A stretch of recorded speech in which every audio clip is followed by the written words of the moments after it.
You're planning a project launch. Your team appears aligned and everyone works hard to get it completed. You launch it.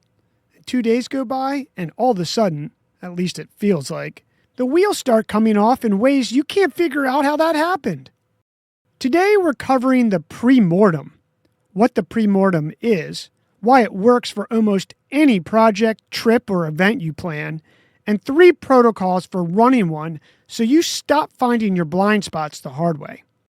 The pre-mortem is a planning technique where, before a project launches, you pretend it has failed spectacularly.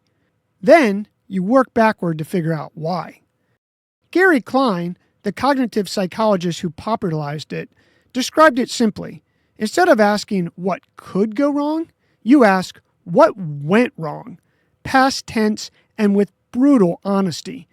The process works because your brain behaves differently when it thinks failure is certain.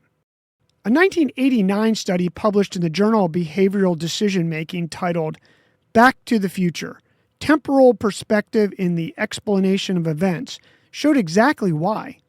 Researchers tested how people explained outcomes when those outcomes were framed as a certain past events versus possible future ones.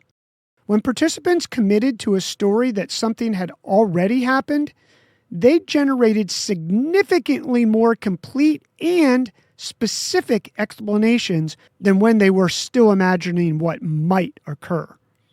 Your brain finds risks in committed hindsight that it cannot find in cautious speculation. The blind spot you've been carrying into every planning meeting, it shows up the moment you stop asking what might go wrong and start explaining what did go wrong. Here are 3 protocols for putting the pre-mortem to work before your next project, trip, event, or plan. Protocol number 1. Call the failure before you launch.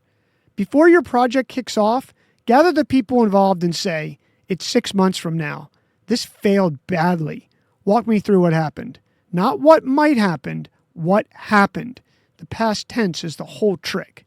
The specificity that comes out of that conversation, like the assumption nobody stress tested, the dependency nobody had a backup plan for, is almost always already in the room.